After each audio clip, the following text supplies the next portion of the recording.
Hello സഹകാരി raise പ്ലസിലെ എൻ്റെ എല്ലാ പ്രിയപ്പെട്ട കൂട്ടുകാർക്കും SCRT സീരീസിന്റെ പുതിയൊരു ക്ലാസ്സിലേക്ക് സ്വാഗതം. അപ്പോൾ ഇന്ന് നമ്മൾ നോക്കാൻ വേണ്ടി പോകുന്ന ചാപ്റ്റർ നമ്മുടെ 8ാം ക്ലാസ്സിലെ പാർട്ട് 1 ടെക്സ്റ്റ് ബുക്കിലെ ജീവന്റെ ഉത്ഭവം ജീവികളുടെയും എന്നുള്ള ചാപ്റ്ററാണ്. 8ാമത്തെ ചാപ്റ്ററാണ് കേട്ടോ. ഈ ഒരു ചാപ്റ്ററാണ് നമ്മൾ ഇന്ന് നോക്കാൻ വേണ്ടി പോകുന്നത്. ഓക്കെ, അപ്പോൾ പേര് പോലെ തന്നെ എന്തായിരിക്കും ഇതിനകത്ത് പറയാൻ വേണ്ടി പോകുന്നത്? ജീവന്റെ ഉത്ഭവം, അല്ലെ നമ്മുടെ ഭൂമിയിൽ എങ്ങനെയാണ് ജീവൻ ഉണ്ടായത്, അല്ലെ ജീവന്റെ ഉത്ഭവം എങ്ങനെയാണ്, ജീവികളൊക്കെ എങ്ങനെയാണ് ഉണ്ടായത്, ഇങ്ങനെയുള്ള കാര്യങ്ങളാണ് ഇതിനകത്ത് എന്ത് ചെയ്യാൻ പോകുന്നത്, പറയാൻ വേണ്ടി പോകുന്നത്. അപ്പോൾ നമുക്ക് നേരെ എന്ത് ചെയ്യാം, ക്ലാസ്സിലേക്ക് കടക്കാം. ആദ്യം തന്നെ ഇവിടെ എന്താണ് പറയുന്നത്? ദശലക്ഷ വർഷങ്ങൾക്ക് മുമ്പ് എന്തായിരുന്നു ഉണ്ടായ ജീവികൾ, അല്ലെ അന്നത്തെ ജീവജാലങ്ങൾ ഇന്ന് നമ്മൾ കാണുന്ന, ഇന്ന് നമ്മുടെ ഭൂമിയിലുള്ള ജീവജാലങ്ങളിൽ നിന്ന് ഒരുപാട് വ്യത്യാസമുണ്ട്. അല്ലെ അന്ന് ഉണ്ടായിരുന്ന ജീവികളാണോ ഇന്ന് ഉണ്ടായിരുന്നത്? അവയ്ക്ക് ഒരുപാട് പരിണാമം സംഭവിച്ചു. അതിൽ ചില ജീവികൾ ഇന്ന് ഈ ഭൂമിയിൽ ഇല്ല, ചില ജീവികൾക്ക് എന്താണ് പരിണാമം സംഭവിച്ച് ഇന്ന് നമ്മൾ കാണുന്ന പല ജീവികളും ഉണ്ടായിരിക്കുന്നു. അപ്പൊ അതാണ് ആദ്യം പറയുന്നത്. എന്താണ് പറയുന്നത്?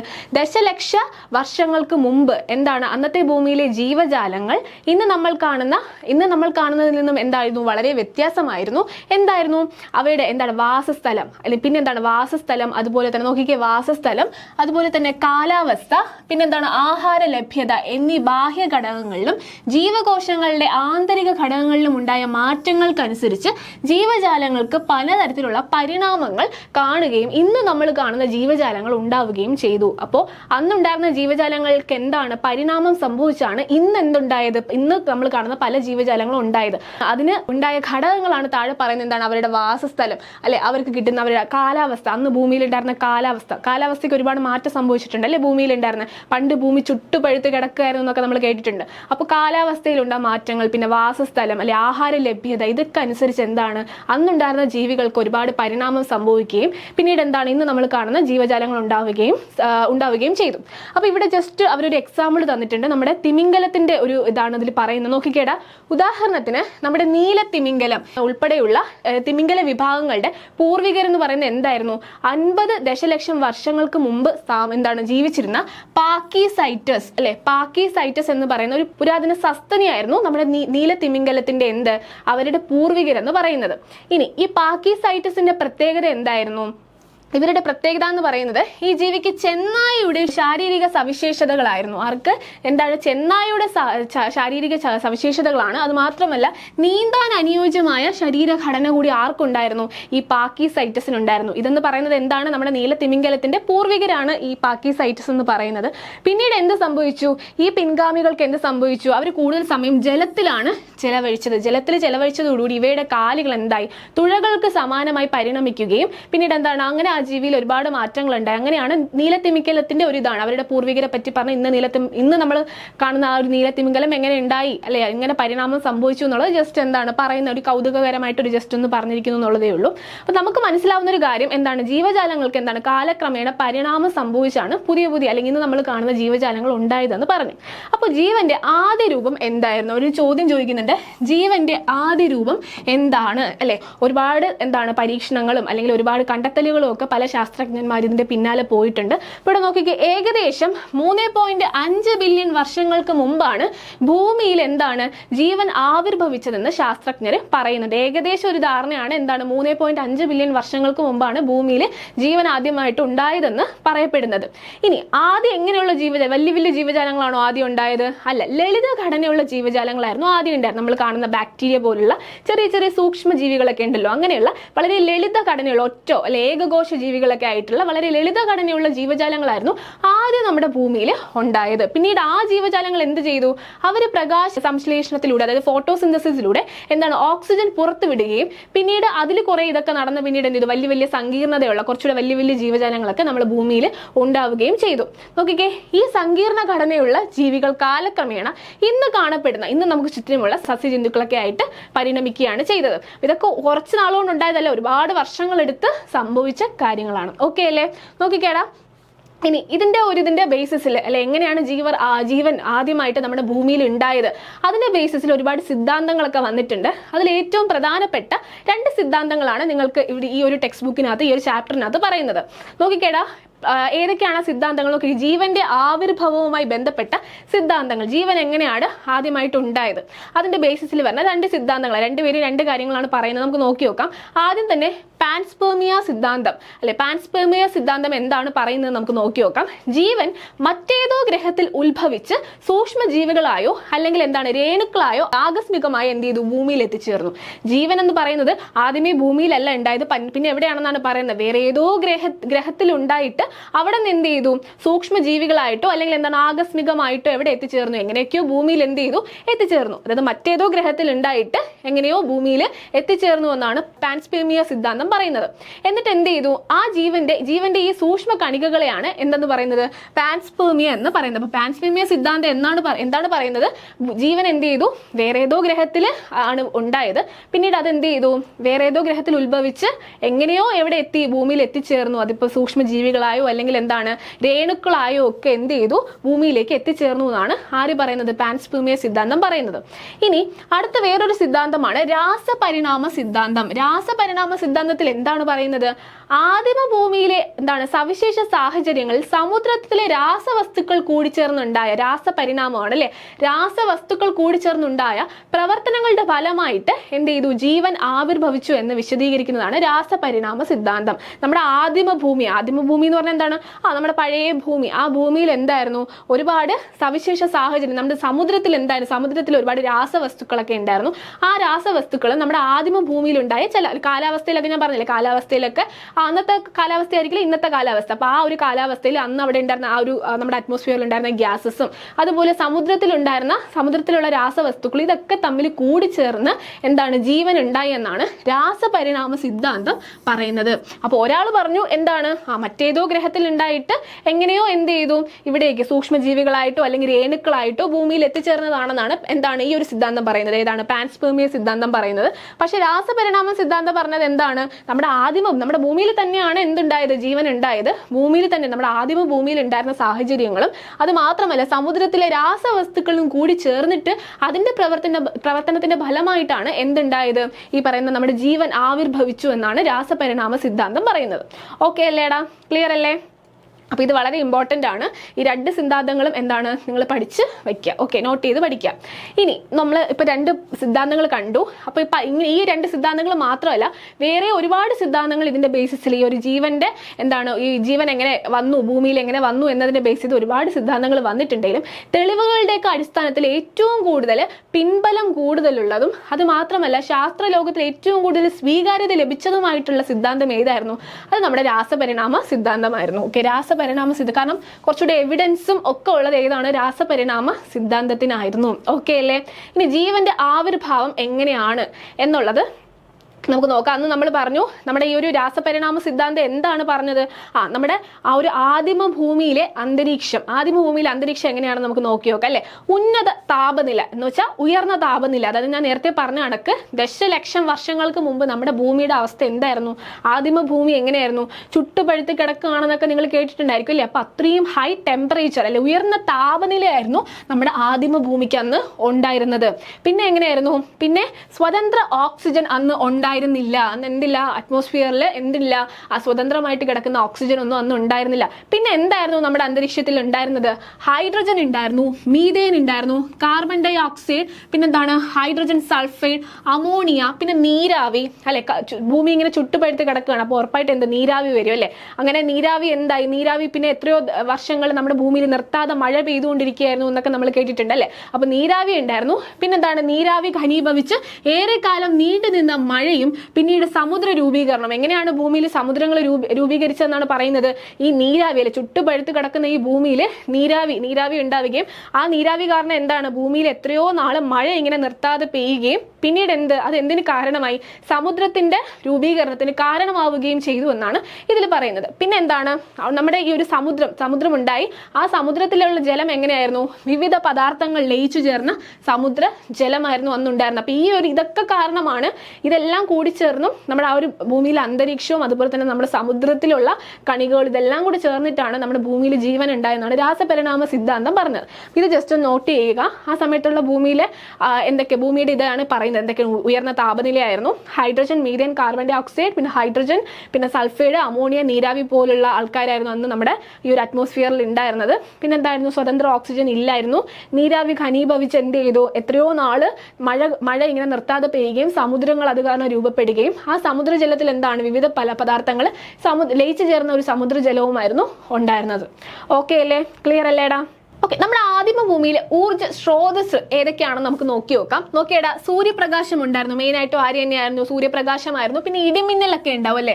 ഇടിമിന്നൽ ഉണ്ടാവും, അതിൽ നിന്ന് എന്ത് വരും? ഊർജ്ജം വരും. പിന്നെ അൾട്രാ വയലറ്റ് കിരണങ്ങൾ ഉണ്ടായിരുന്നു. അഗ്നിപർവ്വത സ്ഫോടനങ്ങൾ, ഇതുവഴിയൊക്കെയായിരുന്നു ആ സമയത്ത് ഊർജ്ജ സ്രോതസ്സുകൾ എന്ന് പറയുന്നത്. ഇതൊക്കെയായിരുന്നു. ഇനി ഇതുവഴി എന്താ സംഭവിച്ചത്? സമുദ്രത്തിൽ ലഘുജൈവ കണികകളുടെ രൂപീകരണം. അപ്പൊ നേരത്തെ പറഞ്ഞ ആ ഒരു അന്തരീക്ഷത്തിന്റെ പ്രത്യേകതകൾ എന്തൊക്കെയാണ് നമ്മൾ നേരത്തെ പഠിച്ചു അല്ലേ? അത് മാത്രമല്ല, ഏതൊക്കെ ഊർജ്ജ സ്രോതസ്സുകളാണ് ഉള്ളതെന്നും നമ്മൾ പഠിച്ചു. ഇവരൊക്കെയായിരുന്നു അതിൽ വരുന്ന എന്ത്? അന്നത്തെ കാലത്ത് ഭൂമിയിൽ ഉണ്ടായിരുന്ന ഊർജ്ജ സ്രോതസ്സുകൾ എന്ന് പറയുന്നത്. ഇനി അതെന്ത് സംഭവിച്ചു? സമുദ്രത്തിൽ എന്ത് ഇതുമായിട്ടൊക്കെ ലയിച്ച് സമുദ്രത്തിൽ ചെറിയ ലഘുജൈവ കണികൾ, മോളിക്യൂൾസ്, ബയോമോളിക്യൂൾസിന്റെ എന്താണ്? ചെറിയ ലഘുജൈവ കണികളുടെ രൂപീകരണം സംഭവിക്കുകയും പിന്നീട് എന്ത് സംഭവിച്ചു? സങ്കീർണ ജൈവ കണികകളുടെ രൂപീകരണം സംഭവിച്ചു. അതിനുശേഷം എന്ത് ചെയ്തു? ന്യൂക്ലിക് ആസിഡ് എന്ന സങ്കീർണ തന്മാത്രയും കൊഴുപ്പ് ആവരണവും എന്ത് ചെയ്തു? രൂപപ്പെട്ടു. ഒരു തന്മാത്ര ന്യൂക്ലിക് ആസിഡ് രൂപപ്പെട്ടു. അതിനെ ആവരണം ചെയ്തുകൊണ്ട് എന്താണ്? ഒരു കൊഴുപ്പിന്റെ ഒരു ആവരണവും എന്ത് ചെയ്തു? രൂപപ്പെടുന്നു. അങ്ങനെയാണ് എന്തുണ്ടാവുന്നത്? ആദിമകോശം രൂപപ്പെടുന്നത്. അപ്പൊ എങ്ങനെയാണ് ആദിമകോശം രൂപപ്പെടുന്നതെന്നാണ് ഈ ഒരു ഫ്ലോ ചാർട്ടിൽ പറയുന്നത്. നമ്മൾ നേരത്തെ കണ്ട അന്തരീക്ഷത്തിന്റെ ഘടകങ്ങളെല്ലാം വരുന്നു. അതിനൊപ്പം തന്നെ ഊർജ്ജ സ്രോതസ്സുകളും അല്ലെ, സൂര്യപ്രകാശവും ഇടിമിന്നലും അൾട്രാവയലറ്റ് കിരണങ്ങളും അഗ്നിപർവ്വത സ്ഫോടനങ്ങളും ഒക്കെ ചേർന്ന് എന്താണ്? സമുദ്രത്തിൽ എന്തുണ്ടാവുന്നു? ലഘുജൈവ കണികകൾ, ചെറിയ ലഘുജൈവ കണികകൾ ആദ്യമായിട്ട് ഉണ്ടാവുന്നു. പിന്നീട് അത് സങ്കീർണ ജൈവ കണികകളായിട്ട് മാറുന്നു. അതിനൊപ്പം തന്നെ എന്താണ്? ന്യൂക്ലിക് ആസിഡ് എന്ന് പറയുന്ന സങ്കീർണ തന്മാത്രയും അതിനെ പൊതിഞ്ഞുകൊണ്ട് ഒരു കൊഴുപ്പിന്റെ ഒരു ആവരണവും ഉണ്ടാവുന്നു. അത് പിന്നീട് എന്തായിട്ട് മാറുന്നു? ആദിമകോശമായിട്ട് മാറുന്നു. ഇനി ഈ ആദിമകോശത്തിന്റെ പ്രത്യേകത എന്താണ്? സ്വയം ഇരട്ടിക്കുവാൻ ശേഷിയുള്ളത്. ആദിമകോശത്തിന് എന്തിനുള്ള പ്രത്യേകതയുണ്ട്? ഇരട്ടിക്കുവാനുള്ള ശേഷിയുണ്ട്. സ്വയം എന്ത് ചെയ്യാനുള്ള ശേഷിയുണ്ട്? ഇരട്ടിക്കുവാനുള്ള ശേഷിയുണ്ട്. ഓക്കെ, അപ്പൊ ഈ കോശത്തിന് എന്തിനുള്ള കഴിവുണ്ട്? സ്വയം ഇരട്ടിക്കാനുള്ള കഴിവുമുണ്ട്. അങ്ങനെയാണല്ലോ ഒരുപാട് പിന്നീട് വലിയ ജീവജാലങ്ങളൊക്കെ ഉണ്ടായത് അത് കാരണമായിരിക്കും അല്ലെ? അപ്പൊ ആദിമകോശം രൂപപ്പെട്ട ഒരു ഫ്ലോ ചാർട്ടാണ് നിങ്ങൾ കാണുന്നത്. ഓക്കെ അല്ലേ? ഇനി ഇവിടെ കുറച്ച് ആൾക്കാരുടെ കാര്യങ്ങൾ പറയുന്നുണ്ട്. നമ്മളിപ്പോൾ പറഞ്ഞ ജീവന്റെ ഉത്ഭവം അല്ലെ, അതിനെ തെളിയിക്കണം അല്ലെ, തെളിവുകൾ, എവിഡൻസ് ആവശ്യമാണ്. അപ്പൊ അങ്ങനെ പരീക്ഷണങ്ങളൊക്കെ നടത്തിയ കുറച്ച് ആൾക്കാരെയാണ് നിങ്ങൾ ഇവിടെ കാണുന്നത്. നോക്കിക്കേടാ, ആദ്യത്തെ ആൾക്കാർ 2 പേരാണ്. ഇവർ ഭയങ്കര ഇമ്പോർട്ടന്റ് ആണ്. നോക്കിക്കേ, ഹരോൾഡ് യൂറേയും സ്റ്റാൻലി മില്ലറും. ആരൊക്കെയാണ്? ഹരോൾഡ് യൂറേയും സ്റ്റാൻലി മില്ലറും അല്ലെ. ഇവരുടെ ഒരു എക്സ്പെരിമെന്റ്, യൂറോ മില്ലർ എക്സ്പെരിമെന്റ് എന്ന് പറയുന്നത് ഭയങ്കര ഇമ്പോർട്ടന്റ് ആണ്.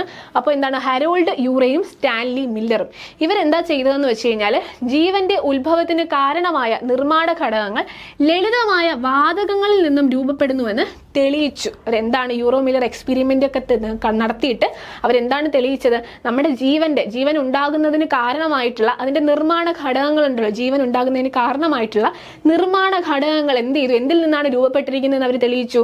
വാതകങ്ങളിൽ നിന്നും. എങ്ങനെയുള്ള വാതകങ്ങളിൽ? വളരെ ലളിതമായിട്ടുള്ള വാതകങ്ങളിൽ നിന്നാണ് ജീവന്റെ ഉത്ഭവത്തിന് കാരണമായിട്ടുള്ള നിർമ്മാണ ഘടകങ്ങൾ ലളിതമായ വാതകങ്ങളിൽ നിന്നാണ് രൂപപ്പെടുന്നതെന്ന് തെളിയിച്ചു. ഓക്കെ, അടുത്ത ആൾക്കാരാണ് ഡിസ്നി ഫോക്സ്. അടുത്ത ആളാണ് ഡിസ്നി ഫോക്സ് എന്താ ചെയ്തേ? പ്രോട്ടീനുകൾക്ക് സമാനമായ തന്മാത്രകളെ കൃത്രിമമായി നിർമ്മിക്കാൻ കഴിയുമെന്ന് തെളിയിച്ച വ്യക്തിയാണ് ഡിസ്നി ഫോക്സ് എന്താണ് തെളിയിച്ചത്? പ്രോട്ടീനുകൾക്ക് സമാനമായിട്ടുള്ള തന്മാത്രകളെ, മോളിക്യൂൾസിനെ നമുക്ക് എന്ത് ചെയ്യാൻ പറ്റും? കൃത്രിമമായിട്ട്, ആർട്ടിഫിഷ്യൽ ആയിട്ട് നമുക്ക് എന്ത് ചെയ്യാൻ പറ്റും? നിർമ്മിക്കാനായിട്ട് സാധിക്കുമെന്ന് തെളിയിച്ച വ്യക്തിയാണ് ഡിസ്നി ഫോക്സ്. അടുത്ത വേറൊരാളും കൂടെ ഉണ്ട്. ആരാണത്? ജോവാൻ ഓറോ എന്താ പറഞ്ഞത്? ന്യൂക്ലിക് ആസിഡുകളുടെ പ്രധാന നിർമ്മാണ ഘടകങ്ങളിൽ ഒന്നായ അഡിനിൻ. നോട്ട് ചെയ്യാം, നമ്മുടെ ന്യൂക്ലിക് ആസിഡുകളുടെ എന്താണ്? പ്രധാന നിർമ്മാണ ഘടകങ്ങളിൽ ഒന്നായിട്ടുള്ള അഡിനിനെ നമുക്ക് എന്ത് ചെയ്യാം? അഡിനിൻ എന്ന നൈട്രജൻ ബേസ് കൃത്രിമമായിട്ട് നമുക്ക് ആർട്ടിഫിഷ്യൽ ആയിട്ട് നിർമ്മിച്ച വ്യക്തിയാണ് ആര്? Joan Oro. അപ്പോൾ ന്യൂക്ലിക് ആസിഡുകളുടെ പ്രധാന നിർമ്മാണ ഘടകമായിട്ടുള്ള അഡിനിൻ എന്ന് പറയുന്ന ഒരു നൈട്രജന്റെ ബേസിനെ എന്താണ്? കൃത്രിമമായിട്ട് നിർമ്മിച്ച വ്യക്തിയാണ് ജോവാൻ ഓറോ എന്ന് പറയുന്ന ഈ ആൾക്കാരെല്ലാം നിങ്ങൾ എന്ത് ചെയ്യുക? നോട്ട് ചെയ്ത് പഠിക്കുക. അപ്പോൾ ഓരോരുത്തരായിട്ട് നോക്കുക. ആദ്യം എന്തായിരുന്നു? ഹരോൾഡ് യൂറോയും സ്റ്റാൻലി മില്ലറും. യൂറോ മില്ലർ എക്സ്പെരിമെന്റ് ജസ്റ്റ് നമ്മൾ അടുത്ത ഇതിൽ പറയും. ഇവരെന്താ പറഞ്ഞത്? ജീവന്റെ ഉത്ഭവത്തിന് കാരണമായിട്ടുള്ള നിർമ്മാണ ഘടകങ്ങൾ അല്ലെ, നിർമ്മാണ ഘടകങ്ങൾ എന്ന് പറയുന്നത് എന്താണ്, എന്ത് വാതകങ്ങളിൽ നിന്നാണ്, വളരെ ലളിതമായിട്ടുള്ള വാതകങ്ങളിൽ നിന്നാണ് ഈ നിർമ്മാണ ഘടകങ്ങൾ ഉണ്ടാകുന്നത് എന്ന് പറഞ്ഞ ആൾക്കാരാണ് ഹരോൾഡ് യൂറയും സ്റ്റാൻലി മില്ലറും. അതേസമയം ഡിസ്നി ഫോക്സ് എന്താണ് തെളിയിച്ചത്, അദ്ദേഹം പ്രോട്ടീനുകൾക്ക് സമാനമായിട്ടുള്ള തന്മാത്രകളെ നമുക്ക് കൃത്രിമമായിട്ട് നിർമ്മിക്കാൻ കഴിയുമെന്ന് തെളിയിച്ച വ്യക്തിയാണ് ഡിസ്നി ഫോക്സ്. ജോവാൻ ഓറോ എന്തായിരുന്നു, അദ്ദേഹം എന്താ പറഞ്ഞത്, ന്യൂക്ലിക് ആസിഡുകളുടെ പ്രധാന നിർമ്മാണ ഘടകങ്ങളിലൊന്നായ അഡിനിനെ നമുക്ക് എന്ത് ചെയ്യാം, അഡിനിൻ എന്ന് പറയുന്ന ആ ഒരു നൈട്രജൻ ബേസിനെ കൃത്രിമമായിട്ട് നിർമ്മിച്ച വ്യക്തിയാണ് ആര്, ജോവാൻ ഓറോ എന്ന് പറയുന്നത്. അപ്പോൾ ഈ ആൾക്കാരെ നിങ്ങൾ എന്ത് ചെയ്യുക, ജസ്റ്റ് നോട്ട് ചെയ്ത് പഠിക്കുക. ഓക്കെ, ഇതിൽ ഞാൻ പറഞ്ഞു ഏറ്റവും ഇമ്പോർട്ടൻ്റ് ആണ് ഹരോൾഡ് യൂറയും സ്റ്റാൻലി മില്ലറും. ഇവരുടെ എന്താണ് ആ ഒരു എക്സ്പെരിമെന്റ്. ഓക്കെ, രാസപരിണാമ സിദ്ധാന്തത്തിന് സാധൂകരം നൽകുന്ന നിരവധി എന്താണ് പരീക്ഷണം, ഒരുപാട് പേര് എക്സ്പെരിമെന്റ്സ് ചെയ്തിട്ടുണ്ട്, ഒരുപാട് പരീക്ഷണ തെളിവുകളുണ്ട്. നോക്കിക്കേ, ആദ്യമായി എന്താണ് ആദിമ ഭൂമി, നമ്മുടെ ആദിമ ഭൂമിയിലെ അന്തരീക്ഷം എങ്ങനെയാണെന്നും അല്ലെ ഊർജ്ജ സ്രോതസ്സുകൾ എങ്ങനെയാണെന്നും എങ്ങനെയാണ് ആദിമ കോശം രൂപപ്പെട്ടതെന്നൊക്കെ നമ്മൾ നേരത്തെ പഠിച്ചു. അപ്പോൾ അതിനെ തെളിയിക്കാനായിട്ട് ആദിമ ഭൂമിയുടെ ഒരു അന്തരീക്ഷത്തെ കൃത്രിമമായിട്ട് പരീക്ഷണശാലയിൽ പുനർനിർമ്മിച്ചു അല്ലേ. ആദ്യമായിട്ട് നമ്മൾ നേരത്തെ പഠിച്ച ആദിമ ഭൂമി, ആ ആദിമ ഭൂമിയിൽ എങ്ങനെയൊക്കെ ആയിരുന്നു നമ്മൾ കുറേ കാര്യങ്ങൾ പഠിച്ചു അല്ലേ. ഭയങ്കര ഉയർന്ന താപനിലയാണ്, നീരാവി ഉണ്ടാവുന്നു, നിർത്താതെ മഴ പെയ്യുന്നു, കുറേ കാര്യങ്ങൾ നമ്മൾ പഠിച്ചു. അപ്പം ഇങ്ങനെയുള്ള കാര്യങ്ങളൊക്കെ എന്താണ് ഈ ആദിമ ഭൂമിയിൽ ഉണ്ടായിരുന്ന ആ ഒരു കുറച്ച് ഗ്യാസസിൻ്റെ കാര്യം നമ്മൾ പഠിച്ചില്ല, ഇന്ന ഗ്യാസസ് ആണ് അവിടെ ഉള്ളത് എന്ന് നമ്മൾ പഠിച്ചു. അപ്പോൾ ഇങ്ങനെയുള്ള കാര്യങ്ങളൊക്കെ എന്ത് ചെയ്യാണ്, നമ്മൾ ഒരു ആർട്ടിഫിഷ്യൽ ആയിട്ട് എന്ത് ചെയ്യാണ്, പരീക്ഷണശാലയിൽ സൃഷ്ടിച്ചുകൊണ്ട് എന്താണ് ഒരു പരീക്ഷണം നടത്തി. ആ പരീക്ഷണമാണ് ഞാൻ നേരത്തെ പറഞ്ഞ യൂറോ മില്ലർ പരീക്ഷണം എന്ന് പറയുന്നത്. യൂറോ മില്ലർ പരീക്ഷണത്തിൽ എന്താണ് ചെയ്തത്, നമ്മൾ നേരത്തെ കണ്ട ആദിമ ഭൂമിയിൽ ഉണ്ടായിരുന്ന ആ അന്തരീക്ഷത്തെ എന്ത് ചെയ്തു, ആർട്ടിഫിഷ്യൽ ആയിട്ട് ഒരു ലാബിൽ, ഒരു ലബോറട്ടറിയിൽ അവർ കൊണ്ടുവന്ന് ഒരു പരീക്ഷണം നടത്തുകയാണ് അല്ലെ. ആ പരീക്ഷണം നടത്തി എങ്ങനെയാണ് ജീവൻ ഉണ്ടാവുന്നത്, അല്ലെങ്കിൽ ആ ഒരു അവർ പറഞ്ഞ നമ്മുടെ യൂറോ മില്ലർ അവർ രണ്ടുപേരും പറഞ്ഞ കാര്യങ്ങൾ അവർ തെളിയിച്ചത് എങ്ങനെയാണെന്ന് ജസ്റ്റ് നമുക്ക് നോക്കാം. ഇത് ജസ്റ്റ് ടെക്സ്റ്റ് ബുക്കിൽ കൊടുത്തിരിക്കുന്ന ഒരു പിക്ചറാണ്. ഇവിടെ എന്താണ്, ജലം തിളപ്പിക്കുന്നു, ഭൂമി ഇങ്ങനെ ചുട്ടുപഴുത്തി കിടക്കുകയാണ്. അപ്പോൾ ഉറപ്പായിട്ട് എന്ത് ചെയ്യും, നീരാവി അല്ലെ, ആ നീരാവിയുടെ ഒരു ഇതാണ് ഈ കാണിച്ചിരിക്കുന്നത്. നീരാവി എന്ത് ചെയ്യുന്നു, മുകളിലേക്ക് ഉയരുന്നു, പിന്നീട് എന്ത് സംഭവിച്ചു, അത് ഇവിടെ നിന്ന് ഇവിടേക്ക് വരുമ്പോൾ നമുക്ക് ഇലക്ട്രോഡുകൾ കാണാനായിട്ട് സാധിക്കും. എന്തിനാണ് ഈ ഇലക്ട്രോഡുകൾ ഈ പരീക്ഷണത്തിൽ വെച്ചിരിക്കുന്നത്, നമ്മൾ നേരത്തെ പഠിച്ചിട്ട് വന്നപ്പോൾ പഠിച്ചൊരു കാര്യമാണ്. എന്താണ്, നമ്മുടെ അന്നത്തെ ഭൂമിയിൽ എങ്ങനെയായിരുന്നു, അറ്റ്മോസ്ഫിയറിൽ എന്തായിരുന്നു, ഇടിമിന്നലൊക്കെ ഉണ്ടാവും, ഊർജ്ജ സ്രോതസ്സുകളെ പറ്റിയിട്ടൊക്കെ നമ്മൾ പഠിച്ചില്ലേ, ഇടിമിന്നലുകളൊക്കെ ഉണ്ടാവും എന്നൊക്കെ നമ്മൾ പഠിച്ചു. അപ്പോൾ അങ്ങനെ ഒരു വൈദ്യുതി സ്പാർക്ക് അവിടെ കൊടുക്കുകയാണ്. ആ ഒരു നമ്മൾ ഇടിമിന്നലിനൊക്കെ സമാനമായിട്ടുള്ള ഒരു വൈദ്യുതി സ്പാർക്ക് അവിടെ കൊടുക്കാൻ വേണ്ടിയിട്ടാണ് ഇലക്ട്രോഡുകൾ അവിടെ വെച്ചിരിക്കുന്നത്. ഇനി നമ്മൾ നേരത്തെ പറഞ്ഞു, നമ്മുടെ ആദിമ ഭൂമിയിൽ അന്ന് എന്തായിരുന്നു, ഓക്സിജൻ ഇല്ല, സ്വതന്ത്രമായിട്ടുള്ള ഓക്സിജൻ ഇല്ല. പക്ഷെ എന്താണ്, കുറെ ഗ്യാസസിന്റെ പേരൊക്കെ നമ്മൾ പറഞ്ഞു അല്ലേ. അപ്പൊ ഈ ഗ്യാസസ് എന്ത് ചെയ്യുന്നു, ആ ഗ്യാസസിനെ അവിടെ കൊടുക്കുകയാണ്. നോക്കിക്കേ, CH4NH3 H2 നമ്മുടെ വാട്ടർ, അതുപോലെ തന്നെ നമ്മുടെ അമോണിയ, ഇങ്ങനെയുള്ള ഗ്യാസസ് എല്ലാം അതിന്റെ ഒരു ഇതും അവിടെ കൊടുക്കുകയാണ്. ഓക്കെ, ആദിമ ഭൗമ അന്തരീക്ഷത്തിലേക്ക് സമാനമായിട്ടുള്ള വാതകങ്ങളും കൊടുക്കുകയാണ്. അപ്പൊ നമുക്കറിയാം അന്നത്തെ ഭൂമിയിൽ ഉണ്ടായിരുന്ന ആ ഒരു എല്ലാ കാര്യങ്ങളും ഇവിടെ കൊടുക്കുകയാണ് അല്ലേ. ഭൂമി നീരാവി മുകളിലേക്ക് ഉയർക്കുമ്പോൾ നമ്മളെ ആദ്യം എന്താണ്, ഇലക്ട്രോഡുകൾ ഘടിപ്പിച്ച് ഒരു വൈദ്യുത സ്പാർക്ക് കൊടുക്കുകയാണ്. അതെന്താണ്, ഞാൻ നേരത്തെ പറഞ്ഞ ഇടിമിന്നലുകൾക്കൊക്കെ സമാനമായിട്ട് ചെയ്യുന്നതാണ്. പിന്നെ എന്താണ്, അന്നത്തെ ഭൂമിയിൽ ഉണ്ടായിരുന്ന വാതകങ്ങൾ നമുക്ക് അവിടെ കാണാനായിട്ട് സാധിക്കും. എന്നിട്ട് എന്ത് ചെയ്തു, അവിടെ ആ ഇതൊക്കെ നടന്ന ചൂടായ ജലം എന്ത് ചെയ്തു, പുറത്തേക്ക് പോകുന്നു. തണുത്ത ജലത്തെ നമ്മൾ അകത്തേക്ക് കടത്തി വിടുന്നു കണ്ടൻസറിന്റെ ഒക്കെ സഹായത്തോടു കൂടി. ഇനി ജൈവ കണികകൾ അടങ്ങിയ ജലഗണങ്ങൾ അവിടെ ഫോം ചെയ്യുന്നു. പിന്നീട് ആ ഉണ്ടായി വരുന്ന ആ ഒരു ജലത്തിൽ എന്തായിരുന്നു, അമിനോ ആസിഡുകളെ കണ്ടെത്തി. അതായത് ഈ ഒരു എക്സ്പെരിമെന്റ് കഴിഞ്ഞ് വരുന്ന ലാസ്റ്റ് നമുക്ക് കിട്ടുന്ന ആ ഒരു ഇതിനകത്ത് എന്താണ്, അമിനോ ആസിഡുകളെ അതിൽ കണ്ടെത്തി. എന്താണ്, പ്രോട്ടീനുകളുടെ നിർമ്മാണ ഘടകമായിട്ടുള്ള ജൈവ തന്മാത്രയായിട്ടുള്ള അമിനോ ആസിഡുകളെ കണ്ടെത്തി. അപ്പോൾ നേരത്തെ യൂറോ മില്ലർ പറഞ്ഞ എന്തായിരുന്നു, നമ്മുടെ ഒരു ജീവന്റെ നിർമ്മാണ ഘടകങ്ങൾ എന്താണ്, വാതകങ്ങളിൽ നിന്നുണ്ടാവുന്നു എന്ന് പറഞ്ഞു. അപ്പോൾ അങ്ങനെ അമിനോ ആസിഡുകൾ എന്ത് ചെയ്തു, അവർ ഈ എക്സ്പെരിമെന്റിലൂടെ ആ ഒരു ഭൂമിയുടെ അന്തരീക്ഷം, പഴയ ആദിമ ഭൂമിയിലുള്ള അന്തരീക്ഷം അതേപടി അതിന് വേണ്ട എല്ലാ കാര്യങ്ങളും കൊടുത്തുകൊണ്ട് ഈ ഒരു എക്സ്പെരിമെന്റ് നടത്തി അവരെന്ത് ചെയ്തു, കണ്ടെത്തി എന്നാണ് പറയുന്നത്. ഓക്കെ, ജസ്റ്റ് നിങ്ങൾ മനസ്സിലാക്കിയാൽ മാത്രം മതി. ഇനി എന്താണ്, അപ്പോൾ ഇവിടെ പറയുന്ന കാര്യങ്ങളൊന്നും നോക്കിക്കേ. ആദിമ ഭൂമിയിലെ സാഹചര്യങ്ങളെ പരീക്ഷണശാലയിൽ കൃത്യമായി സൃഷ്ടിച്ചാണ് എന്ത് ചെയ്തത്, ഈ പരീക്ഷണം നടത്തിയത്. നമ്മൾ കണ്ടു അല്ലേ, ആദിമ ഭൂമി എങ്ങനെയായിരുന്നു, അന്ന് ഭൂമിയിൽ എന്തൊക്കെ ഉണ്ടായിരുന്നു, അതെല്ലാം കൊടുത്തുകൊണ്ടാണ് ആ പരീക്ഷണം നടത്തുന്നത്. ഇനി ജൈവ തന്മാത്രകളായ അമിനോ ആസിഡുകളെ നിർമ്മിക്കുവാൻ ഈ പരീക്ഷണത്തിലൂടെ കഴിഞ്ഞു. അവസാനം എന്ത് കിട്ടി, നമുക്ക് ആ ഒരു ജൈവ തന്മാത്രകളായിട്ടുള്ള അമിനോ ആസിഡുകളാണ് ലാസ്റ്റ് ആ പ്രോഡക്റ്റ് ആയിട്ട് അവിടെ കിട്ടുന്നത്. ഇനി അനുയോജ്യമായ സാഹചര്യങ്ങളിൽ അജൈവ ഘടകങ്ങളിൽ നിന്നും ജൈവ തന്മാത്രകൾ രൂപപ്പെടുമെന്ന് ഈ പരീക്ഷണത്തിലൂടെ എന്ത് ചെയ്തു, തെളിയിക്കപ്പെട്ടു. ഓക്കെ, ഇവിടെ ജസ്റ്റ് ആ ഒരു ടേബിൾ അവർ കൊടുത്തിരിക്കുന്നതാണ്. നോക്കിക്കേ, വാതകങ്ങൾ എന്താണ്, ആദിമ ഭൂമിയിൽ ഏതൊക്കെ വാതകങ്ങൾ ഉണ്ടായിരുന്നു, ആ വാതകങ്ങളെല്ലാം എന്ത് ചെയ്തു, പരീക്ഷണ സംവിധാനത്തിൽ നമ്മൾ കണ്ടു അല്ലേ. അമോണിയയും പിന്നെന്താണ് ജലവും H2 ഹൈഡ്രജനും ഒക്കെ നമ്മൾ കണ്ടു. നമ്മൾ ആദിമ ഭൂമിയിൽ ഉണ്ടായിരുന്ന അതേ വാതകങ്ങൾ തന്നെ എന്ത് ചെയ്തു, പരീക്ഷണ സംവിധാനത്തിലും കൊടുക്കുന്നത് നമ്മൾ കണ്ടു. രാസ സംശ്ലേഷണത്തിന് സ്വീകരിച്ച ഊർജ്ജ സ്രോതസ് നമുക്കറിയാം. ആദിമ ഭൂമിയിൽ അന്ന് ഇടിമിന്നൽ ഉണ്ടായിരുന്നു അല്ലെ, മഴ, ഇടിമിന്നൽ, ഇങ്ങനെ സൂര്യന്റെ പ്രകാശം അല്ലെ, സൂര്യപ്രകാശം, ഇതൊക്കെയായിരുന്നു അന്ന് ഉണ്ടായിരുന്നത്. പരീക്ഷണ സംവിധാനത്തിലും നമ്മൾ കണ്ടു ഇലക്ട്രോഡുകളൊക്കെ വെച്ച് ആ ഒരു എന്താണ് നമ്മുടെ ഒരു വൈദ്യുതി സ്പാർക്ക് കൊടുക്കുന്നതൊക്കെ നമ്മൾ കണ്ടു. ഓക്കെ, അത് ജസ്റ്റ് ഒരു ടേബിളായിട്ട് കൊടുത്തിട്ടുണ്ടെന്നേ ഉള്ളൂ. ഓക്കെ, അപ്പം നമ്മൾ പറഞ്ഞു ആദിമകോശം രൂപപ്പെട്ടു എന്ന് നമ്മൾ പറഞ്ഞു അല്ലേ. ആദിമകോശം രൂപപ്പെട്ടു. ഈ ആദിമകോശത്തിന്റെ ഒരു പ്രത്യേകത എന്തായിരുന്നു, സ്വയം ഇരട്ടിക്കാനുള്ള ഒരു കഴിവുണ്ടെന്ന് നമ്മൾ പറഞ്ഞു. ആദിമകോശത്തെ പറ്റി പഠിച്ചപ്പോൾ നമ്മൾ പറഞ്ഞു എന്തിനുള്ള കഴിവുണ്ട്, സ്വയം ഇരട്ടിക്കാൻ ശേഷിയുള്ള കഴിവുണ്ട്. ഇനി അത് എങ്ങനെയാണ്, അതിന്റെ ഒരു രൂപം എങ്ങനെയായിരുന്നു, ന്യൂക്ലിക് ആസിഡുകളും അതുപോലെ തന്നെ അതിനെ ആവരണം ചെയ്യുന്ന കൊഴുപ്പ് പാളിയും. നമ്മൾ നേരത്തെ പറഞ്ഞു എന്താണ് ന്യൂക്ലിക് ആസിഡുകൾ, ഇങ്ങനെ ന്യൂക്ലിക് ആസിഡുകളുണ്ട്, അതിനെ ആവരണം ചെയ്തിട്ട് എന്തുണ്ട്, ഒരു കൊഴുപ്പ് പാളിയും കൂടിയുണ്ട്. അപ്പൊ ന്യൂക്ലിക് ആസിഡുകളും പിന്നെ എന്താണ് അതിനെ ആവരണം ചെയ്തിട്ടുള്ള ഒരു കൊഴുപ്പ് പാളിയുമായിരുന്നു ആദിമകോശം എന്ന് പറയുന്നത്.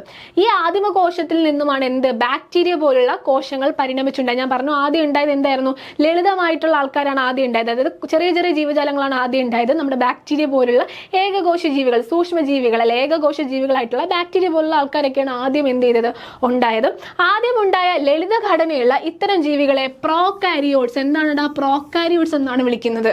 ഓക്കെ, ആദ്യം നമ്മുടെ ഭൂമിയിൽ ഉണ്ടായ ഈ പറയുന്ന ലളിത ഘടനയുള്ള ജീവജാലങ്ങളെ നമ്മൾ വിളിക്കുന്നത് എന്തായിരുന്നു, പ്രോകാരിയോട്സ് എന്നാണ് വിളിക്കുന്നത്. ഓക്കെ, ഇവരുടെ പ്രത്യേകത എന്താണ്, ഒരൊറ്റ കോശം മാത്രമേ കാണത്തുള്ളൂ. നമുക്ക് കണ്ണുകൊണ്ട്, നമുക്ക് മനുഷ്യർ പോലുള്ളവർക്ക് എന്ത് ചെയ്യാൻ കണ്ണുകൊണ്ട് കാണാനൊന്നും പറ്റില്ല. നമുക്ക് മൈക്രോസ്കോപ്പിലൂടെ ഒക്കെ നോക്കിയാൽ മാത്രമേ ഇവരെ കാണാനായിട്ടൊക്കെ സാധിക്കുകയുള്ളൂ. ഇപ്പോൾ പ്രോകാരിയോട്സ് ആണ് ആദ്യം എന്ത് ചെയ്യുന്നത്, ഉണ്ടാവുന്നത്. ആദിമകോശത്തിൽ നിന്നും പ്രോകാരിയോട്സ് ആണ് ആദ്യം ഉണ്ടാവുന്നത്.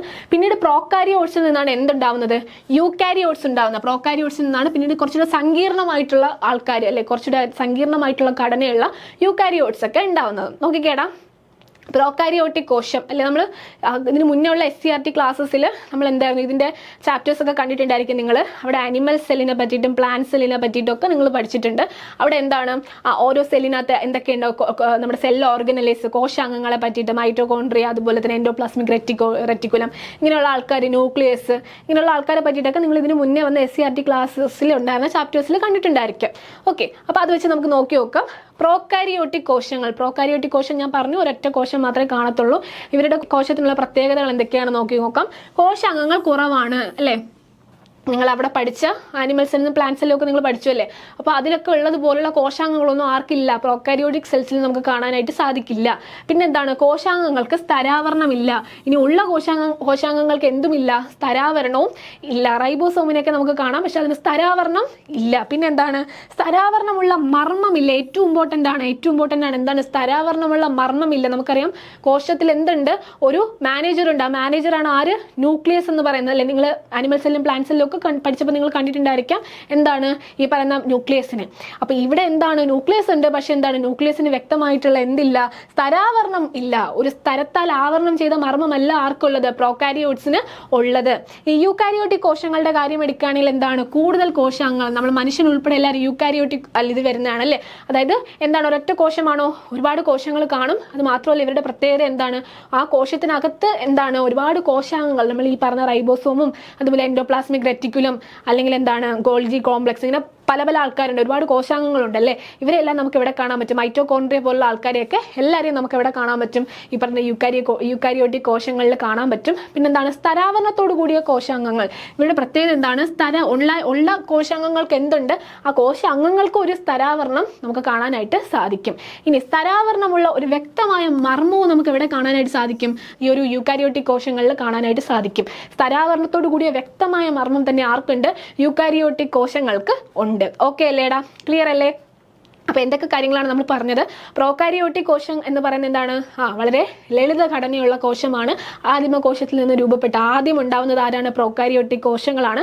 ഇവരുടെ പ്രത്യേകതകൾ എന്താണ്, കോശാംഗങ്ങൾ കുറവാണ്. ഇനി ഉള്ള കോശാംഗങ്ങൾക്ക് എന്തില്ല, അങ്ങനെ സ്ഥരാവരണമൊന്നുമില്ല അല്ലേ. നമ്മൾ ബാക്ടീരിയ പോലുള്ള ആൾക്കാരൊക്കെയാണ് ഈ കൂട്ടത്തിൽ പ്രോകാരിയോട്ടിക് കോശത്തിൽ വരുന്നത്.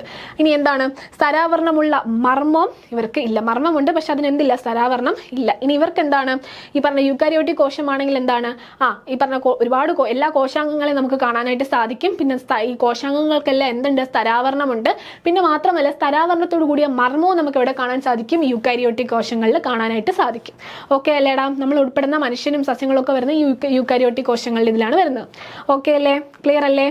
ഇനി നമ്മൾ പറഞ്ഞു യൂക്കാരിയോട്ടിക് കോശത്തിനകത്ത് ഒരുപാട് സെൽ ഓർഗനലിസ് കോശാംഗങ്ങളൊക്കെ ഉണ്ടെന്ന് പറഞ്ഞു. ആരൊക്കെയാണ്? നമ്മുടെ മൈറ്റോകോൺട്രിയ, എൻഡോപ്ലാസ്മിക് റെറ്റിക്കുലം അല്ലെ, ഇങ്ങനെയുള്ള കുറേ സെൽ ഓർഗനലിസ് കോശ അംഗങ്ങളെ നമുക്ക് കാണാനായിട്ട് സാധിക്കും. എവിടെ? ഈ കോശത്തിനകത്ത്, യൂക്കാരിയോട്ടിക് കോശത്തിനകത്ത് നമുക്ക് കാണാനായിട്ട് സാധിക്കും.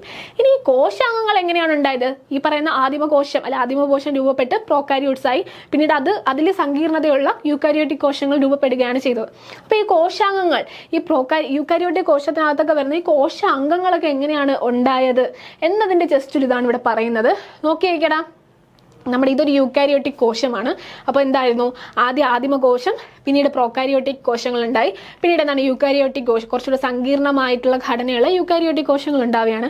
ഈ യൂക്കാരിയോട്ടിക് കോശങ്ങളിൽ എന്ത് സംഭവിച്ചു?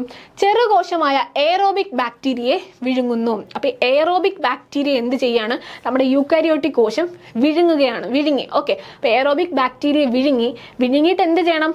ബാക്ടീരിയയൊക്കെ ഉള്ളിൽ പോകുമ്പോൾ അതിനെ എന്ത് ചെയ്യണം? നശിപ്പിച്ച് കളയണം അല്ലേ? വേറെ പുറത്തുനിന്ന് ഒരാൾ വരുമ്പോൾ നമ്മൾ സ്വാഭാവികമായിട്ട് എന്ത് ചെയ്യും? നശിപ്പിച്ച് കളയാണ് ചെയ്യുന്നത്. ഇവിടെ എന്താണ്? അപ്പോൾ ഈ ഒരു സെല്ല്, ഈ ഒരു യൂക്കാരിയോട്ടിക് കോശം ഈ പറയുന്ന എയറോബിക് ബാക്ടീരിയത്തെ എന്ത് ചെയ്തു? വിഴുങ്ങിയിട്ട് എന്താ പിന്നെ ചെയ്യുന്നത്? ചെറുകോശത്തെ ദഹിപ്പിക്കുന്നതിന് പകരം സംരക്ഷണം നൽകുന്നു. എന്ത് ചെയ്യുന്നു? അതിനെ നശിപ്പിക്കുന്നുണ്ടോ? ഇല്ല. ആ വിഴുങ്ങിയ ആ ഒരു ബാക്ടീരിയത്തെ എന്ത് ചെയ്യുന്നില്ല? നശിപ്പിക്കുന്നില്ല. പകരം എന്ത് ചെയ്യുന്നു? അതിന് സംരക്ഷണം കൊടുക്കുന്നു. ഇതാണ് പിന്നീട് എന്തായിട്ട് മാറുന്നതടാ? നമ്മുടെ പവർ ഹൗസസ് അല്ലെങ്കിൽ എനർജി സോഴ്സ് എന്നൊക്കെ പറയുന്ന, ഊർജ്ജ നിലയം എന്നൊക്കെ പറയുന്ന മൈറ്റോകോൺട്രിയ ആയിട്ടാണ് പിന്നീട് അത് മാറുന്നത്. അപ്പം മൈറ്റോകോൺട്രിയ എങ്ങനെയാണ് യൂക്കാരിയോട്ടിക് കോശത്തിനകത്ത് വന്നത് എന്നുള്ളതാണ് ജസ്റ്റ് ഇവിടെ പറയുന്നത്. എന്താണ്? നമ്മുടെ യൂക്കാരിയോട്ടിക് കോശം എന്ത് ചെയ്യാണ്? ഒരു കോശമായിട്ടുള്ള എയറോബിക് ബാക്ടീരിയ എന്ത് ചെയ്യുന്നു? വിഴുങ്ങുന്നു. എയറോബിക് ബാക്ടീരിയത്തെ വിഴുങ്ങുന്നു. എന്നിട്ട് അതിനെന്ത് ചെയ്യുന്നു? അതിനെ ദഹനത്തിലൂടെ ദഹിപ്പിക്കുന്നതിന് പകരം എന്ത് ചെയ്യുന്നു? അതിനൊരു സംരക്ഷണം കൊടുത്ത് പിന്നീട് അത് എന്തായിട്ട് മാറുന്നു? മൈറ്റോകോൺട്രിയ ആയിട്ട് മാറുന്നു. ഓക്കെ അല്ലേ? അടുത്ത വീണ്ടും എന്താണ് സംഭവിക്കുന്നത്? ചെറുകോശമായ പ്രകാശ സംശ്ലേഷണ ബാക്ടീരിയത്തെ വിഴുങ്ങുന്നു. എന്ത് ചെയ്യുന്നു? ഇതേപോലെ നമ്മുടെ യൂക്കാരിയോട്ടിക് കോശം അടുത്ത് വേറൊരാളെ കൂടെ വിഴുങ്ങുകയാണ്. ആരാണ്? ചെറുകോശമായിട്ടുള്ള ഫോട്ടോസിന്തസിന്റെ ഇതിൽ വരുന്ന ബാക്ടീരിയത്തെ എന്ത് ചെയ്യാണ്? അവർ വിഴുങ്ങുകയാണ്. അങ്ങനെ വിഴുങ്ങി എന്ത് ചെയ്യുന്നു? ഈ പ്രകാശ സംശ്ലേഷണ ബാക്ടീരിയത്തെ അതിനെ നശിപ്പിക്കുന്നതിന് പകരം അല്ലെങ്കിൽ ദഹിപ്പിക്കുന്നതിന് പകരം അതിനും എന്ത് ചെയ്യുന്നു? സംരക്ഷണം കൊടുക്കുകയും അത് പിന്നീട് എന്ത് ചെയ്യണം? ഹരിതകണം അല്ലെങ്കിൽ എന്താണ്? ക്ലോറോപ്ലാസ്റ്റ് ആയിട്ട് മാറി. ഓക്കെ, ക്ലോറോപ്ലാസ്റ്റ് ആയിട്ട് പിന്നീട് എന്ത് ചെയ്തു? അത് മാറി. ഓക്കെ, ക്ലോറോപ്ലാസ്റ്റ് ആയിട്ട് അത് മാറി. ഓക്കെ, അത് ഹരിതഗണമായിട്ട് മാറി. നിങ്ങൾക്കറിയാം, നമ്മുടെ സസ്യകോശമൊക്കെ എടുക്കുമ്പോൾ അതിനകത്തുള്ള ഒരാളാണ് ക്ലോറോപ്ലാസ്റ്റ്. ഈ ക്ലോറോപ്ലാസ്റ്റ് ആണ് നമുക്ക് ഈ ഫോട്ടോസിന്തസിസിനൊക്കെ സഹായിക്കുന്നത്. അപ്പോൾ ആ ഒരു ക്ലോറോപ്ലാസ്റ്റ് ഉണ്ടാവാനുള്ള കാരണമാണ് ഈ പറയുന്നത്. എന്താണ്? ആ ഒരു ബാക്ടീരിയത്തെ വിഴുങ്ങുന്നു. ആ ബാക്ടീരിയത്തെ ദഹിപ്പിക്കുന്നതിന് പകരം എന്ത് ചെയ്തു? അതിന് സംരക്ഷണം കൊടുക്കുന്നു. അത് പിന്നീട് ആ സെല്ലിനകത്തെ എന്ത് ചെയ്തു? പ്രകാശ സംശ്ലേഷണ ബാക്ടീരിയ ആണ് എന്ത് ചെയ്യുന്നത്? വിഴുങ്ങുന്നത്. അതിനെ ആ ഒരു സെല്ലിൽ വെച്ച് സംരക്ഷിക്കുന്നു. അത് പിന്നീട് ക്ലോറോപ്ലാസ്റ്റ് ആയിട്ട് മാറുന്നു. ഓക്കെ അല്ലേ? ക്ലിയർ അല്ലേടാ? അടുത്ത നോക്കാം. അപ്പോൾ എന്താണ്? പ്രോകാരിയോട്ടുകളിൽ എന്താണ്? ജനിതക വസ്തുക്കൾ എന്താണ്? കോശദ്രവ്യത്തിൽ ചിതറിക്കിടക്കുകയാണ് ചെയ്യുന്നത്. ഇനി പരിണാമ പ്രക്രിയയുടെ ഭാഗമായി മർമ്മത്തിന് സ്ഥരാവരണം രൂപപ്പെട്ടതാണ് യൂക്കാരിയോട്ടിക് കോശങ്ങളുടെ മുഖ്യ സവിശേഷത. അപ്പോൾ പരിണാമം സംഭവിച്ച പ്രോകാരിയോട്ടിക് കോശങ്ങളിൽ എങ്ങനെയായിരുന്നു? ജനിതക വസ്തുക്കൾ എന്തെങ്കിലും കോശദ്രവ്യത്തിൽ ഇങ്ങനെ ചിതറിക്കിടക്കുകയായിരുന്നു ചെയ്തത്. പിന്നീട് എന്തായാലും പരിണാമമൊക്കെ സംഭവിച്ചപ്പോൾ നമ്മുടെ ഈ ഒരു യൂക്കാരിയോട്ടിക് കോശങ്ങളിൽ എന്താണ് സംഭവിച്ചത്? അതിന് ആ ഒരു മർമ്മത്തിന് സ്ഥരാവരണമൊക്കെ രൂപപ്പെട്ടു, അല്ലെ നമ്മുടെ കോശാംഗങ്ങളുടെയൊക്കെ എണ്ണം കൂടി, അതുപോലെ മർമ്മത്തിന് സ്ഥരം വന്നു, അല്ലെ ഇങ്ങനെയൊക്കെ കാര്യങ്ങളൊക്കെ അവിടെ പരിണാമത്തിലൂടെ സംഭവിച്ചു. ഇനി എന്താണ്? കൂടാതെ ഇവയിൽ വിവിധ പ്രവർത്തനങ്ങൾ നിർവഹിക്കുവാൻ പര്യാപ്തമായ സ്ഥരാവരണത്തോടു കൂടിയ കോശാംഗങ്ങളും രൂപപ്പെട്ടു. ഇപ്പൊ ഇവിടെ പറയുന്ന കാര്യം വേറൊന്നുമല്ല, പ്രോകാരിയോട്ടിക് കോശങ്ങളിൽ നിന്നും യൂക്കാരിയോട്ടിക് കോശങ്ങളിലേക്ക് വന്നപ്പോൾ എന്തൊക്കെ പരിണാമം, എന്തൊക്കെ ചേഞ്ചസ് ആണ് അവിടെ സംഭവിച്ചത്? നിങ്ങൾക്കറിയാമല്ലേ? എന്താണ്? അവിടെ എന്തില്ല? കോശാംഗങ്ങളില്ല. ഉള്ള കോശാംഗങ്ങൾക്ക് എന്തില്ല? സ്ഥരാവരണമില്ല. വ്യക്തമായ സ്ഥരാവരണത്തോടു കൂടിയ മർമ്മമില്ല. ഇതൊക്കെ നമ്മൾ കണ്ടതാണ്. അപ്പം അതെല്ലാം എന്ത് ചെയ്തു? ഈ ഒരു യൂക്കാരിയോട്ടിക് കോശങ്ങളിൽ കുറേ മാറ്റങ്ങൾ സംഭവിച്ചു. അതെല്ലാം നമ്മൾ പഠിച്ചതാണ്. ഓക്കെ അല്ലേ? ഇവിടെ നമുക്കറിയാം ജസ്റ്റ് എന്താണ് നോക്കേ ഘടന എങ്ങനെയാണ്, പ്രോകാരിയോട്ടിക് കോശം എങ്ങനെയാണ്, ലളിതമായതാണ്. അതേസമയം യൂക്കാരിയോട്ടിക് കോശം എങ്ങനെയാണ്, സങ്കീർണമായത് ആണ്. ഓക്കെ, സങ്കീർണം. പിന്നെന്താണ് അടുത്ത് നോക്കിക്കേ, മർമ്മം എങ്ങനെയാണ്, സ്ഥരാവരണത്തോട് കൂടിയ വ്യക്തമായ മർമ്മമുണ്ട്. ഇവിടെ എങ്ങനെയാണ്, ഇവിടുന്ന് എഴുതുന്നില്ല, സ്ഥരാവരണത്തോട് കൂടിയ വ്യക്തമായ മർമ്മമുണ്ടോ, ഇല്ല. സ്ഥരാവരണം ഇല്ലാത്ത മർമ്മമാണ് എവിടെയുള്ളത്, പ്രോകാരിയോട്ടിക് കോശങ്ങളിൽ ഉള്ളത്. മൈറ്റോകോൺട്രിയ, ഹരിതകണം തുടങ്ങിയ കോശാംഗങ്ങൾ അല്ലെ, ഈ പറയുന്ന പ്രോകാരിയോട്ടിക് കോശത്തിനകത്ത് എന്താണ്, ഈ പറഞ്ഞ കോശാംഗങ്ങളുടെ എണ്ണം വളരെ കുറവാണ്. അതേസമയം യൂക്കാരിയോട്ടിക് കോശത്തിനകത്ത് നമുക്ക് മൈറ്റോകോൺട്രിയ, അതുപോലെ ക്ലോറോപ്ലാസ്റ്റ്, ഇങ്ങനെ പല ഒരുപാട് കോശാംഗങ്ങളെ നമുക്ക് ഇവിടെ കാണാം, യൂക്കാരിയോട്ടിക് കോശങ്ങളിൽ കാണാനായിട്ട് സാധിക്കും. ഓക്കെ അല്ലേ, ക്ലിയർ അല്ലേടാ? അടുത്ത് നോക്കിക്കേ, ഏകദേശം 3.8 ബില്യൺ വർഷങ്ങൾക്ക് മുമ്പ് ഭൂമിയുടെ സമുദ്രങ്ങളിൽ ഉണ്ടായിരുന്ന തന്മാത്രകളിൽ നിന്നും ആദിമകോശങ്ങൾ രൂപപ്പെട്ടു. അപ്പോൾ നമ്മൾ ആദിമകോശങ്ങൾ രൂപപ്പെട്ടു, പിന്നീട് അത് പ്രോകാരിയോട്സും യൂക്കാരിയോട്സും ആയ കാര്യങ്ങളൊക്കെ പറയും. നോക്കാം, അതിൻ്റെ ഒരു കാലഘട്ടങ്ങളെ പറ്റിയിട്ടാണ് ഇവിടെ പറയുന്നത്. ഏകദേശമാണ് കേട്ടോ, ഏകദേശമാണ് ഈ പറയുന്നത്. ജസ്റ്റ് വായിച്ചു നോക്കാം. 3.8 ബില്യൺ വർഷങ്ങൾക്ക് മുൻപ് ആണ് ഭൂമിയുടെ സമുദ്രങ്ങളിൽ ഉണ്ടായിരുന്ന, സമുദ്രങ്ങളിൽ അങ്ങനെയാണല്ലോ, സമുദ്രങ്ങളിൽ ഉണ്ടായിരുന്ന തന്മാത്രകളിൽ നിന്നാണ് ആദിമകോശങ്ങൾ അല്ലെങ്കിൽ എന്താണ് ആദിമ ജീവകോശങ്ങൾ രൂപപ്പെട്ടതെന്ന് കണക്കാക്കുന്നത്.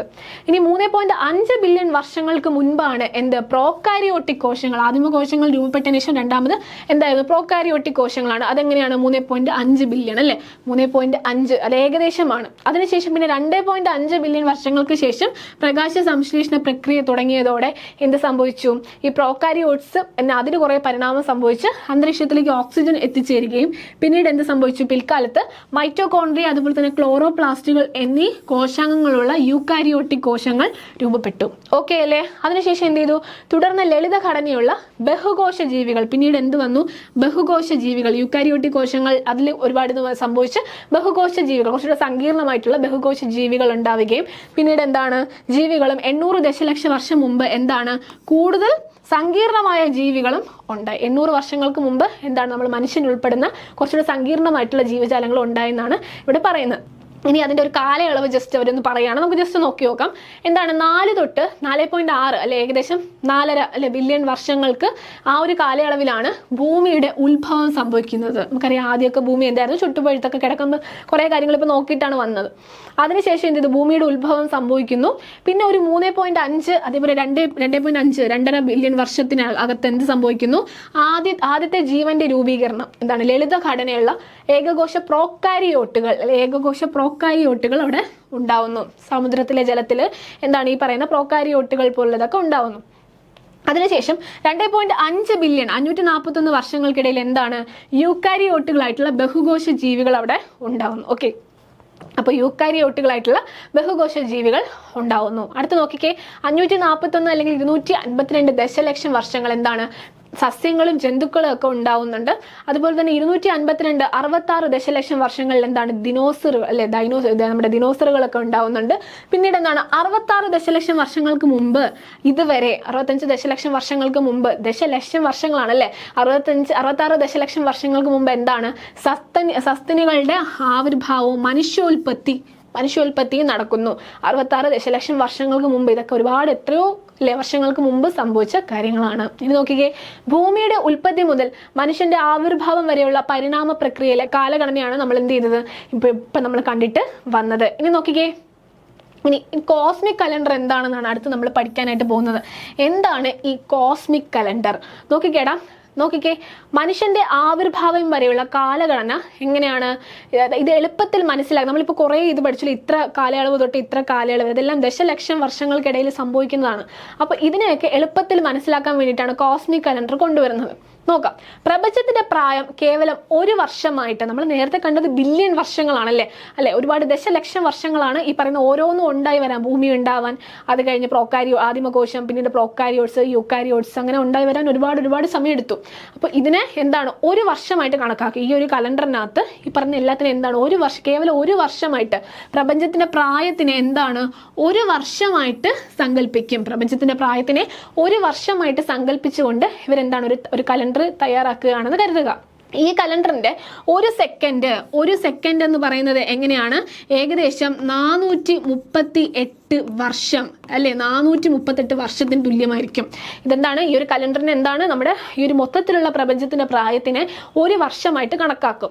എന്നിട്ട് എന്താണ് ആ ഒരു കലണ്ടറിന്റെ പ്രത്യേകത എന്തായിരുന്നു, അതിലെ ഒരു സെക്കൻഡ് എന്ന് പറയുന്നത് എന്താണ്, 438 വർഷങ്ങൾക്ക് സമാനമായിരിക്കും. ഒരു സെക്കൻഡാണ്, നിങ്ങൾ ആലോചിക്കുക, ഒരു സെക്കൻഡ് എന്ന് പറയുന്നത് 438 വർഷങ്ങൾക്ക് സമാനമായിരിക്കും. അപ്പോൾ ഒരു വർഷമായിട്ട് മൊത്തത്തിൽ നമ്മൾ നേരത്തെ കണ്ട ഒരു ഭൂമിയുടെ മൊത്തത്തിലുള്ള ഒരു പ്രായത്തെ ഒരു വർഷമായിട്ട് കണക്കാക്കുകയും അതിൽ ഒരു സെക്കൻഡ് എന്ന് പറയുന്നത് 438 വർഷങ്ങൾക്ക് തുല്യമായിരിക്കുകയും സമാനമായിരിക്കുകയും ചെയ്യും.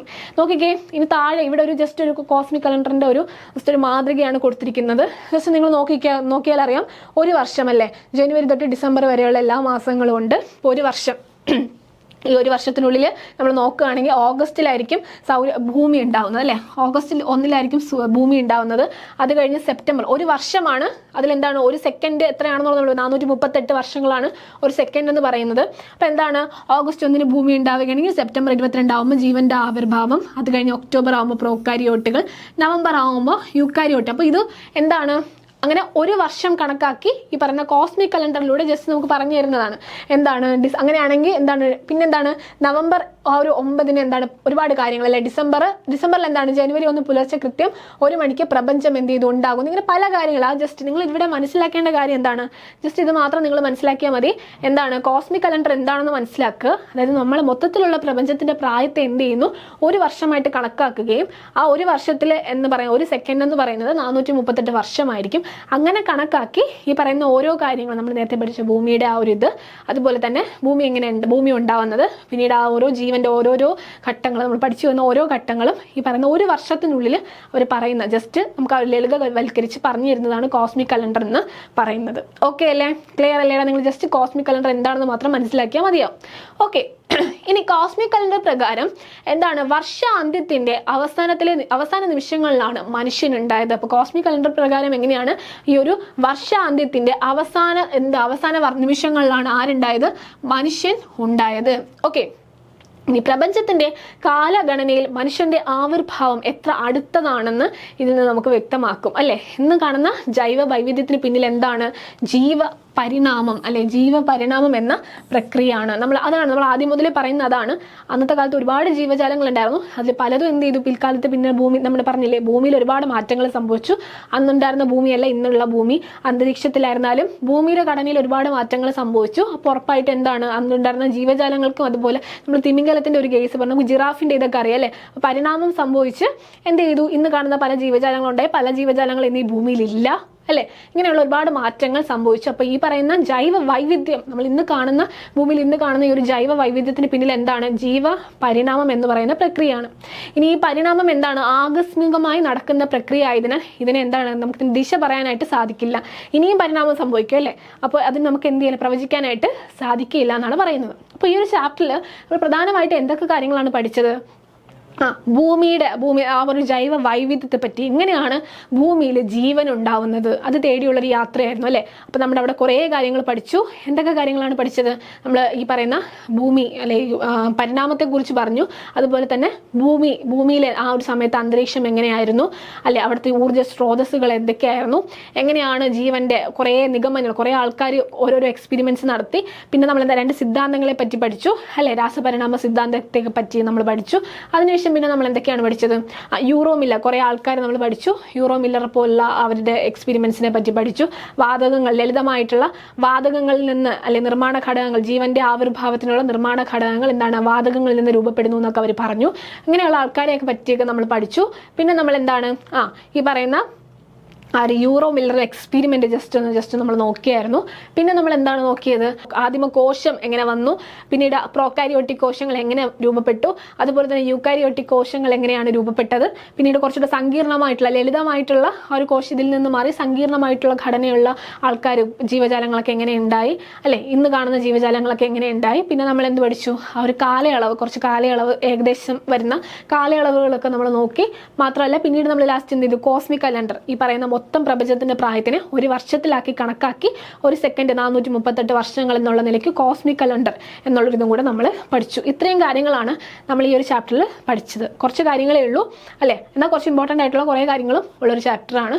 നിങ്ങൾ എന്ത് ചെയ്യുക, പഠിക്കാനായിട്ട് ശ്രമിക്കുക. ഓക്കെ, ഇനി നമുക്ക് ഈ ഒരു ഭാഗത്തുനിന്ന് കുറച്ച് ചോദ്യങ്ങൾ നോക്കാം. ലളിതമായ വാതകളിൽ നിന്നും ജീവന്റെ അടിസ്ഥാന ഘടകങ്ങൾ രൂപപ്പെടാമെന്ന പരീക്ഷണത്തിലൂടെ തെളിയിച്ചത് ആരാണ്? വാതകങ്ങളിൽ നിന്നും ജീവന്റെ അടിസ്ഥാന ഘടകങ്ങൾ, നിർമ്മാണ ഘടകങ്ങൾ രൂപപ്പെടും എന്നൊക്കെ പറഞ്ഞത് ആരായിരുന്നു? ഡിസ്നി ഫോക്സ് ആണോ, ജോവാൻ ഓറോ ആണോ, ഹെറോൾഡ് യൂറെ ആണോ, സ്റ്റാൻലി മില്ലർ, ചാൾസ് ഡാർവിൻ ആണോ? ആരാണെടാ? ഓപ്ഷൻ സി ആണല്ലേ, ഹെറോൾഡ് യൂറെ, സ്റ്റാൻലി മില്ലറുമാണ് ഉത്തരമായിട്ട് വരുന്നത്. അടുത്ത ചോദ്യം നോക്കാം. പ്രോട്ടീനുകൾക്ക് സമാനമായ തന്മാത്രകൾ കൃത്രിമമായി നിർമ്മിക്കാൻ കഴിയുമെന്ന് തെളിയിച്ച ശാസ്ത്രജ്ഞൻ ആരാണ്? ഡിസ്നി Fox, Joan Oro, Stanley Miller, Harold Urey. പ്രോട്ടീനുകൾക്ക് സമാനമായിട്ടുള്ള തന്മാത്രകൾ ആർട്ടിഫിഷ്യലായിട്ട് നമുക്ക് നിർമ്മിക്കാൻ സാധിക്കുമെന്ന് തെളിയിച്ച ശാസ്ത്രജ്ഞൻ ആരാണ്? അത് ഡിസ്നി ഫോക്സ് ആണ്. ഓപ്ഷൻ എ, ഡിസ്നി ഫോക്സ് ആണ് അവിടെ ഉത്തരമായിട്ട് വരുന്നത്. അടുത്ത ചോദ്യം നോക്കാം. ന്യൂക്ലിക് ആസിഡുകളുടെ പ്രധാന ഘടകം അഡിനിൻ കൃത്രിമമായി നിർമ്മിച്ചത് ആരാണ്? അഡിനിൻ ആർട്ടിഫിഷ്യൽ ആയിട്ട് നിർമ്മിച്ചത് ആരാണ്? ഹെറോൾഡ് യൂറെ ആണോ, ഡിസ്നി ഫോക്സ് ആണോ, സ്റ്റാൻലി മില്ലർ ആണോ, ജോവാൻ ഓറോ ആണോ? ആരാണ്? ജോവാൻ ഓറോയാണ് ഇവിടെ ഉത്തരമായിട്ട് വരുന്നത്. അടുത്ത ചോദ്യം. പ്രോകാരിയോട്ടിക് കോശങ്ങളുടെ പ്രധാന സവിശേഷത എന്താണ്? നോക്കിക്കേ, വ്യക്തമായ ന്യൂക്ലിയസ് ഉണ്ട്. പ്രോകാരിയോട്ടിക് കോശങ്ങളാണ് കേട്ടോ, പ്രോകാരിയോട്ടിക് കോശങ്ങളാണ്. നോട്ട് ചെയ്യാം. വ്യക്തമായ ന്യൂക്ലിയസ് ഉണ്ട്. ഉണ്ടോടാ? വ്യക്തമായ ന്യൂക്ലിയസ് ഉണ്ടോ? ഇല്ല. കൂടുതൽ കോശാംഗങ്ങൾ ഉണ്ട് ആണോ? കോശാംഗങ്ങൾ കൂടുതലുണ്ടോ? അപ്പൊ അതും തെറ്റാണ്. അടുത്ത നോക്കിക്കേ, ആവരണമില്ലാത്ത മർമ്മം അല്ലെങ്കിൽ ന്യൂക്ലിയോയിഡ് ഉണ്ട്. ആവരണമില്ലാത്ത മർമ്മം ഉണ്ടല്ലോ, അപ്പൊ അത് ശരിയാണ്. സങ്കീർണമായ ഘടനയാണ്, അതും തെറ്റാണ്. അപ്പൊ ഇവിടെ ഏതാണ്? ഓപ്ഷൻ സി ആണ് ഇവിടെ ഉത്തരമായിട്ട് വരുന്നത്. അടുത്ത ചോദ്യം നോക്കാം. ജീവൻ മറ്റൊരു ഗ്രഹത്തിൽ ഉത്ഭവിച്ച് ഭൂമിയിൽ എത്തിയതാണെന്ന് പറയുന്ന സിദ്ധാന്തം ഏതാണ്? രാസപരിണാമ സിദ്ധാന്തമാണോ, പാൻസ്പെർമിയ സിദ്ധാന്തമാണോ, സ്വിസ് സിദ്ധാന്തമാണോ, പ്രപഞ്ച സിദ്ധാന്തമാണോ? നമ്മൾ ഈ ചാപ്റ്റർ തുടങ്ങിയ സമയത്ത് 2 സിദ്ധാന്തങ്ങൾ പഠിച്ചിട്ടുണ്ടായിരുന്നു. ആ 2 സിദ്ധാന്തങ്ങൾ ഏതായിരുന്നു? രാസപരിണാമ സിദ്ധാന്തവും പാൻസ്പെർമിയ സിദ്ധാന്തവുമായിരുന്നു. അതിൽ രാസപരിണാമ സിദ്ധാന്തം എന്തായിരുന്നു? സമുദ്രത്തിലെ ഇതുമായിട്ട് ബന്ധപ്പെട്ട് പറഞ്ഞതാണ് അല്ലേ. എന്നാൽ വേറൊരു ഗ്രഹത്തിൽ ഉണ്ടായി പിന്നെ എന്താണ് ഈ പറയുന്ന ഭൂമിയിലേക്ക് എത്തിച്ചേർന്നതാണെന്ന് പറഞ്ഞത് ആരായിരുന്നു? ഏത് സിദ്ധാന്തമായിരുന്നു? ഓപ്ഷൻ ബി ആണ് അവിടെ ഉത്തരമായിട്ട് വരുന്നത്. പാൻസ്പെർമിയ സിദ്ധാന്തമാണ് ഇത് പറഞ്ഞത്. ഓക്കെ. അടുത്ത ചോദ്യം. ആദിമ ഭൂമിയിലെ രാസപ്രവർത്തനങ്ങളുടെ ഫലമായാണ് ജീവൻ ഉണ്ടായെന്ന് വിശദീകരിക്കുന്ന സിദ്ധാന്തം ഏതാണ്? രാസപ്രവർത്തനമാണ്. അപ്പൊ തന്നെ കിട്ടി. ഓപ്ഷൻ ബി, രാസപരിണാമ സിദ്ധാന്തമാണ് അവിടെ ഉത്തരമായിട്ട് വരുന്നത്. അടുത്ത ചോദ്യം. യൂക്കാരിയോട്ടിക് കോശങ്ങളെ സംബന്ധിച്ച് ശരിയായ പ്രസ്താവനയാണ്. യൂക്കാരിയോട്ടിക് കോശങ്ങളാണ്. ഓക്കെ, യൂക്കാരിയോട്ടിക് കോശങ്ങളാണ്. ആവരണമില്ലാത്ത മർമ്മം ആണ് ഉള്ളത് ആണോ? യൂക്കാരിയോട്ടിക് കോശത്തിൽ വ്യക്തമായ ആവരണമുള്ള മർമ്മമാണ് ഉള്ളത്. അപ്പൊ ഇത് തെറ്റാണ്. അടുത്തെന്താണ്? കോശാംഗങ്ങൾ കുറവാണ്. നമുക്ക് ഈ പറയുന്ന കോശാംഗങ്ങൾ എല്ലാവരും എവിടെ കാണാം? യൂക്കാരിയോട്ടിക് കോശങ്ങളിൽ കാണാൻ പറ്റും. ഇത് തെറ്റാണ്. ആവരണത്തോട് കൂടിയ കോശാംഗങ്ങൾ കാണപ്പെടുന്നു. ശരിയാണല്ലേ? ശരിയാണ്. ഇനി ലളിതമായ കുറച്ചുകൂടെ സങ്കീർണമായതാണ്. ലളിതമായതെന്ന് പറയുമ്പോൾ അത് പ്രൊക്കാരിയോട്സ് ആയിരിക്കും അല്ലേ. അപ്പൊ ഇവിടെ എന്താണ്? ഓപ്ഷൻ സി ആണ് ഇവിടെ ഉത്തരമായിട്ട് വരുന്നത്. ഓക്കെ അല്ലേടാ? അപ്പോൾ ഇന്ന് നമ്മൾ പഠിച്ച ഈ ഒരു ചാപ്റ്റർ നിങ്ങൾക്ക് മനസ്സിലായി കാണുമെന്ന് വിചാരിക്കുന്നു. അപ്പം വീണ്ടും എന്ത് ചെയ്യാം, മറ്റൊരു SCERT സീരീസുമായിട്ട് കാണുന്നവരെ എല്ലാവർക്കും താങ്ക് യു.